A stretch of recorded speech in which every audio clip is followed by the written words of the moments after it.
Good afternoon and welcome everyone. For those who don't know me, I'm Ben Streissguth, Anne and Dan's son.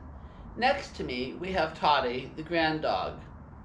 We had technical difficulties during the ceremony, so we decided it would be nice to reshoot the eulogy and turn it into a video. We are gathered here today to remember Daniel Mitchner Streissguth, who, among so many other things, brought love, laughter, and joy to this world from April 17th, 1924 to November 21st, 2020. We laid him to rest on December 3rd, 2020 in Lakeview Cemetery, Seattle. I'd like to start off today with a minute of silence so we can all reflect on him in our own ways.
Thank you all. Dan always loved the telling of a good story, especially one with a funny ending. My father was one of the last true gentlemen of the 20th century. He might well have been more comfortable spanning the 19th and 20th centuries rather than the 20th and 21st centuries. In the early 2000s, I remember him proudly telling friends that he had only ever touched a computer to dust it. One of his great concessions to the 21st century was a newfangled home device called an answering machine, which he checked routinely but rather grudgingly. He did, however, learn to use an ATM a couple years after that, so he could get cash anywhere in the world where my parents were traveling. And travel they did, frequently and all over the world. Their last flight was to Hawaii in February of 2018, and I was lucky enough to be with them. I believe my folks' last transoceanic flight was to Europe in 2016 for a 10-day bicycle trip, no less. For all of you who haven't been in their house, it is packed, artfully so, with objects purchased on trips, objects reminding them of trips, and objects from friends who they either traveled with or who they met on their travels. One of the greatest gifts my father gave me was in 2014 when he gave me a binder with nearly 100 handwritten pages inventorying every significant item in their house, all of the stories that go along with those items, and a copy of the receipt if he had it handy and thought it important. This document led him into another long and detailed inventory, this time talking about all of their properties, their finances, and how he managed it all. This, in turn, led him into thinking about their deaths. He wrote obituaries for both him and Anne, also making funeral plans, or so I thought. Not long after his death, upon tracking down and reading his obituary, I was shocked to learn that my memory was a bit faulty. Dan actually did not want a memorial service. Oops. Originally, I was conflicted, as I had already been telling people that we were planning on having something online, open to everyone. But then it dawned on me. 2020 is the dawn of a new, much more digital age, one which I believe Dan really didn't care to be part of, and probably didn't fully comprehend either. An age where we can reach out to others across the world without traveling, writing a letter, or picking up the telephone. He was always a bit baffled when friends and family wanted to Zoom with him and Anne, but he put up with it good-naturedly. However, this digital age also allows us to have a small service honoring the current gathering and travel restrictions in place, and for all the rest of you to join us from the safety of your own screens. I do believe that Dan was reluctant to have a service, partly because he would rather be the host of a party than to be fussed over at one. We will be planning other large gatherings to celebrate his life in a manner more true to his personality in the future when it's safe and correct to do so. One of the beautiful things that has come about since his passing is a chance for me to reconnect with all those who loved him, learned from him, and were pleased to call him a friend.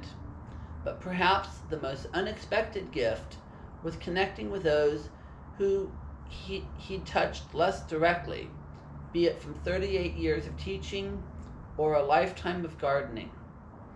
It's been fun hearing from many friends about all the connections I didn't know or connections I'd forgotten about. I debated if I should try to sum up his life here, but I feel his obituary did it best, and in his own words. If you missed it, check out the Seattle Times obit page online, my Facebook page, the Garden's Facebook page, Dan's Facebook group, or the Streissguth Gardens website. Another great story I'd like to share was one of Dan's favorites for many years.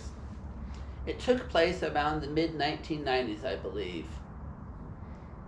My folks met Dan's cousin Kinsey and his wife Lilika for a driving tour around southwest France.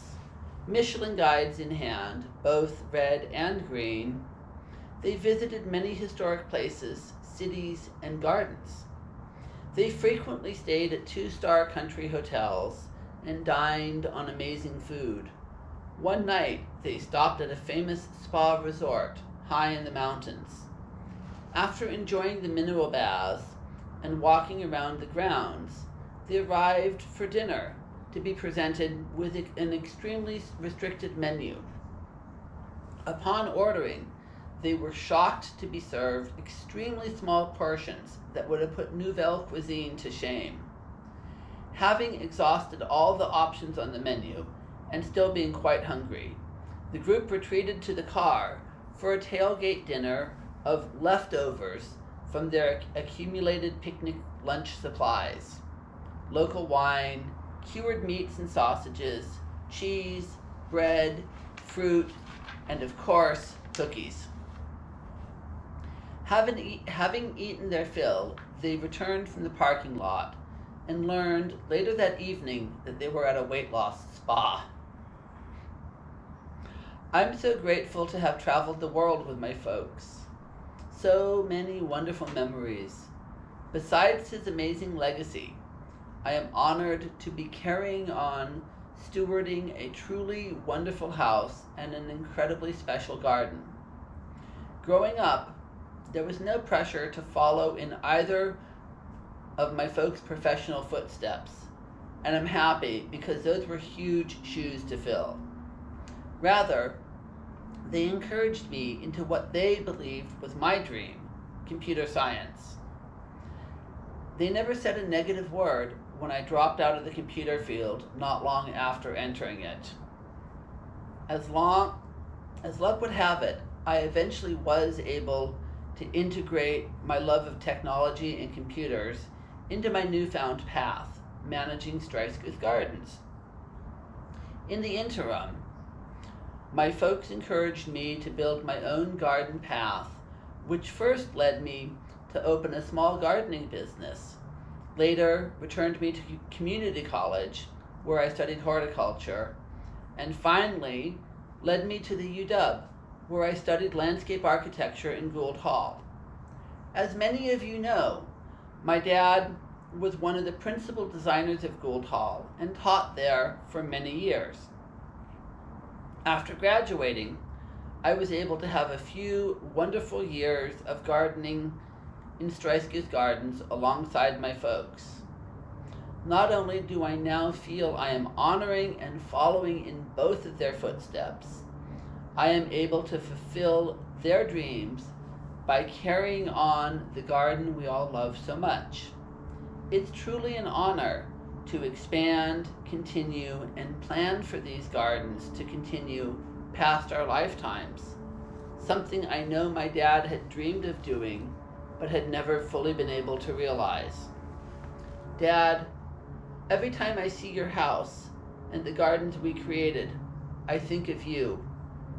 Thank you for all the inspiration, guiding, loving, and mentoring. Also,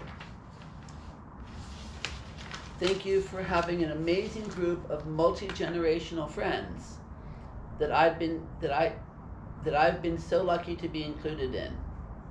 We love you all, and we will miss you incredibly every day.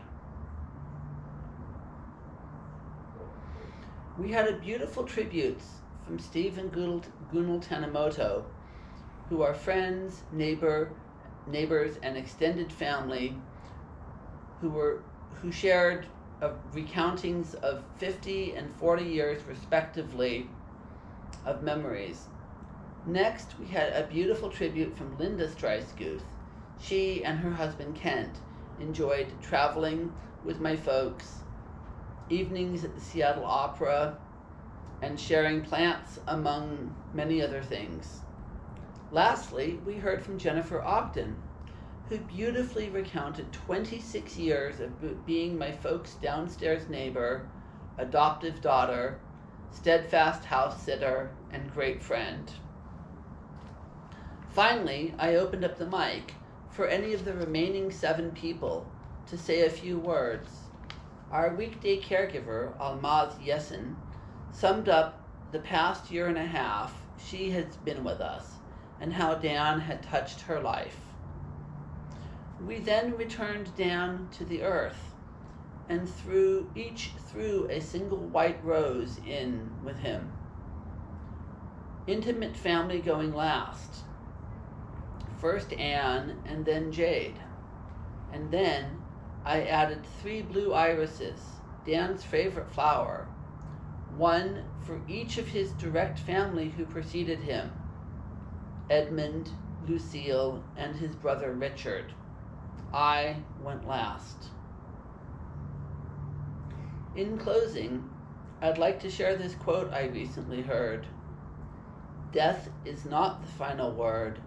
Love is the final word. Dad, we all love you. See you in the garden.